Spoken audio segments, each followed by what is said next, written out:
Hi friends, welcome to my channel. Arjun Prasad కారుకి accident అవ్వడంతో అతని తలకి పెద్దగా దెబ్బ తగులుతుంది. రక్తం కారుతున్న టైంలో అహల్య అర్జున్ ప్రసాద్ని చూసి అక్కడున్న వాళ్ళతో హాస్పిటల్కి తీసుకెళ్ళడానికి హెల్ప్ చేయండి అని ప్రాధేయపడుతూ ఉంటుంది.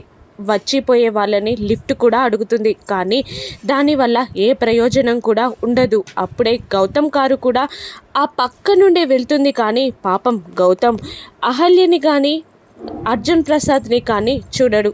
ఇక అహల్య ఎలాగైనా అర్జున్ ప్రసాద్ని కాపాడడానికి అక్కడొక తోపుడు బండి కనబడడంతో వెళ్ళి ఆ తోపుడు బండిని తీసుకొచ్చి బలవంతంగా అర్జున్ ప్రసాద్ని ఒంటరిగా తోపుడు బండిపై పడుకోబెట్టబోతూ ఉండగా అక్కడున్న చుట్టుప్రక్కల జనాలు ఇలా మాట్లాడుకుంటూ ఉంటారు. పాపం ఒక ఆడపిల్ల ఒక ప్రాణం కోసం పోరాడుతుంటే మనం నిల్చొని వేడుక చూద్దామా అంటూ ఒకతను మంచి మనసుతో అహల్యకి సహాయం చేసి అర్జున్ ప్రసాద్ని బండిపై పడుకోబెడతారు. దాంతో అహల్య మీకేం కాదు సార్, మీకేం కాదు అని అంటూ తోపుడు బండిని తోసుకెళ్తూ హాస్పిటల్కి కష్టంగా చేరుకుంటుంది.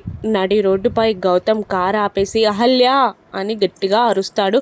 అహల్య కనబడకపోవడంతో ఇక హాస్పిటల్ ముందు తన తోపుడు బండిని ఆపేసి లోపలికి వెళ్ళి కంపౌండర్స్ని పిలుచుకురాగానే స్ట్రెచ్చర్ పైన అర్జున్ ప్రసాద్ని లోపలికి తీసుకొస్తూ ఉంటారు. డాక్టర్ డాక్టర్ మా సార్ని కాపాడండి అని అహల్య వేడుకుంటూ ఉండగా ఏమైంది అని డాక్టర్ అడుగుతూ ఉంటాడు.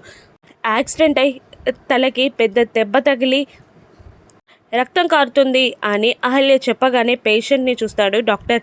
అర్జున్ ప్రసాద్ అని షాక్ అయి తొందరగా హాస్పిటల్లోకి తీసుకెళ్ళి ట్రీట్మెంట్ స్టార్ట్ చేస్తాడు. అహల్య అక్కడే కూర్చొని ఏడుస్తుంటుంది. అక్కడ వినాయక విగ్రహం కనబడడంతో ముందుకు వెళ్ళి నాకు జీవితంలో ఇన్ని కష్టాలు ఇచ్చినా నీకు ఇంకా సంతృప్తి అనిపించలేదా? ఇందిరాగారిని అమ్మమ్మ గారిని తీసుకువెళ్ళిపోయావు.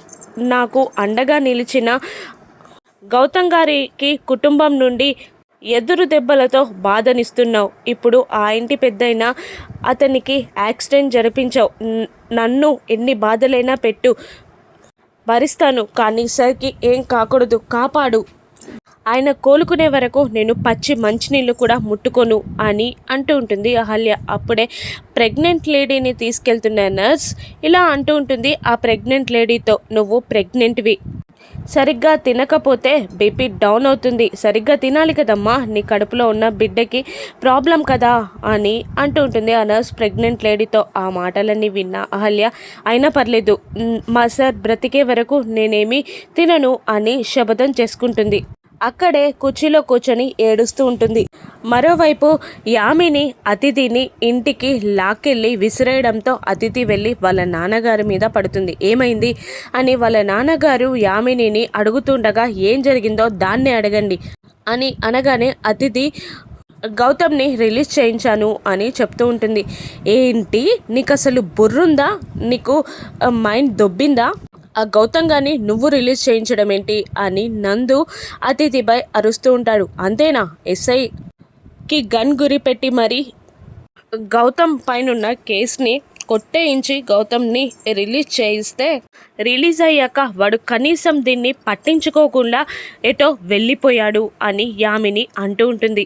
యామిని గౌతమ్ని తిడుతూ ఉండగా గౌతమ్ని ఏమనొద్దు అని అతిథి మధ్యలో మాట్లాడుతూ ఉంటుంది. దాంతో యామిని బాధగా చూసారా దీన్ని ఎంత అపురూపంగా పెంచుకున్నాను, దీన్ని కాలు కందకుండా పెంచితే వాడు దీన్ని మోసం చేస్తే ఇప్పుడు వాడినే తలుస్తుంది, ఇంకొక్కసారి నీ నోటి వెంట గౌతమ్ అన్న మాట వింటే నేను ఊరుకోను అని అతిథిని యామిని బెదిరిస్తుండగా అంటాను గౌతమ్ గౌతమ్ గౌతమ్ గౌతమ్ అని అరుస్తూనే ఉంటుంది అతిథి. ఇక వెక్కి వెక్కి ఏడుస్తూ యామిని మళ్ళీ కన్నీళ్లు తుడుచుకొని నేను ఏడవడం ఏంటి, ఏమండి మంచి సంబంధం చూడండి, దీనికి పెళ్లి చేస్తాను, వాడికన్నా 100 రెట్లు 1000 రెట్లు మంచి సంబంధం చూడండి, వాళ్ళ ఇంటి ముందే ఆకాశం అంతా పందిరి వేసి దీనికి పెళ్లి చేస్తాను, అప్పుడు వాళ్ళకి బుద్ధి వస్తుంది అని అంటూ ఉంటుంది యామిని. చెయ్యి, పెళ్లి చేస్తావా, వచ్చిన వాడిని చంపేసి నేను జైలుకు వెళ్తానే తప్ప పెళ్లి చేసుకోను అని అతిథి అంటూ ఉంటుంది. నీ చేత కాళ్ళు చేతులు కట్టేసి నిన్ను చంపైనా సరే నీకు పెళ్లి చేస్తాను అని యామిని అంటుండగా, ఎలా చేస్తావో నేను చూస్తా, నీ పెంపకంలో నీకన్నా మొండిదానిలా పెరిగాను నేను వాణ్ణి చంపుతానో నువ్వు నన్ను చంపుతావో చూస్తా అని అంటూ అతిథి పొగరుగా అక్కడి నుండి వెళ్ళిపోతుంది. యామిని బాధపడుతూ అతిథిని చూస్తూ ఉండిపోతుంది.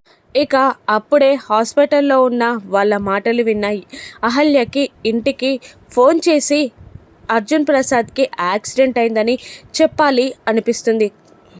అటువైపుగా వెళ్తున్న ఒక వ్యక్తి దగ్గర నుండి ఫోన్ తీసుకు ఎవరికి చేయాలి, గౌతమ్ గారి నెంబర్ కానీ ఇంటి నెంబర్ కానీ నాకు తెలియదు కదా అని అనుకొని అదే ఫోన్ని పట్టుకొని సరాసరిగా డాక్టర్ దగ్గరికి వెళ్తుంది. సార్, అర్జున్ ప్రసాద్ గారు మీకు తెలుసా, ఆయన ఇంటి నెంబర్ చెప్పండి, ఫోన్ చేసి సార్కి యాక్సిడెంట్ అయిన విషయం చెప్పండి అని అంటూ ఉండగా అతడు కాస్త విసుగ్గా, అర్జున్ ప్రసాద్ గారు నాకు తెలుసు, వాళ్ళ ఇంటి నెంబర్ కూడా నా దగ్గర ఉంది, నేను ఫోన్ చేసి చెప్తాను, ఇలా ట్రీట్మెంట్ జరుగుతుంటే నువ్వు మధ్యలో లోపలికి రావద్దు, ఈ అమ్మాయిని బయటికి పంపించేయండి అని డాక్టర్ అనగానే నర్స్ అహల్యని బయటికి గెంటేస్తుంది.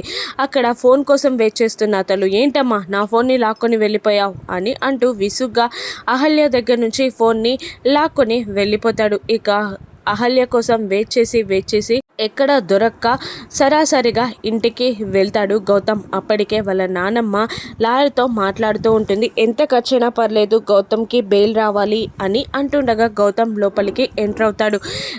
గౌతమ్ని చూసి వాళ్ళ నానమ్మ, నీకేం కాలేదు కదరా, పోలీసులు నేమి అనలేదు కదా అని అంటుండగా అహల్యని ఎందుకు ఇంటి నుండి పంపించేశారు అని కోపంగా అరుస్తూ ఉంటాడు గౌతమ్. దాంతో ఆ పెద్దావిడ, ఎందుక, అది దరిద్రం కాబట్టి, అది ఇంటికి వచ్చినప్పటి నుండి ఎవరికి మనశ్శాంతి లేదు కాబట్టి అని అంటూ ఉంటుంది. దాంతో గౌతమ్ కోపంగా, తను నా భార్య అని అంటూ ఉండగా, ఏ మందు పెట్టిందిరా అది నీకు, జాతి కులం మతం ఏదీ లేకుండా దాన్ని పెళ్లి చేసుకుని వచ్చావు, నువ్వు కష్టాలు పడడం ఇష్టం లేక నన్ను పంపించేశాను అని అంటూ ఉంటుంది నానమ్మ.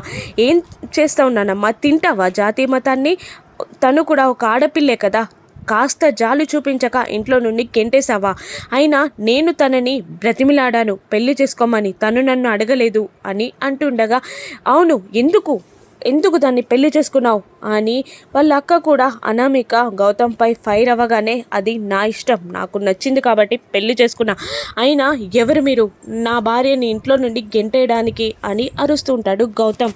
అయినా ఎవరు మాట్లాడకపోయేసరికి అహల్యకి ఏమైనా అయిందేమో అని టెన్షన్లో, తనకి ఏమైనా అయితే మిమ్మల్ని ఎవరిని నేనేమనను, నాకు నేను శిక్ష విధించుకుంటాను, ఆ శిక్ష చూసి మీరందరూ కుళ్ళి ఏడుస్తారు అనే టైంలోనే సుభద్ర ఫోన్ రింగ్ అవుతుంది. అటువైపు నుండి అర్జున్ రెడ్డికి యాక్సిడెంట్ అయిన విషయం తెలిసి, అత్తయ్యగారు ఆయనకి యాక్సిడెంట్ అయింది అని అనగానే అందరూ పరుగున కార్లలో హాస్పిటల్కి వెళ్తారు. రిసెప్షన్లో అర్జున్ ప్రసాద్ పేరు చెప్పగానే రైట్ తీసుకోమని చెప్తుంది రిసెప్షనిస్ట్. దాంతో ఐసీయూ ముందుకు వెళ్ళి ఐసీయూలో ట్రీట్మెంట్ తీసుకున్న అర్జున్ ప్రసాద్ని అందరూ చూసి విలవిలలాడుతారు. అర్జున్ ప్రసాద్ని కాపాడింది అహల్య అని తెలిసి తనపై ఇంట్లో వాళ్ళు అభిప్రాయం మార్చుకుంటారా? ఇంకెన్నాళ్ళు ఇంద్ర మరణ వార్త దాగుండనుందో రాను ఎపిసోడ్స్లో చూద్దాం. Thank you for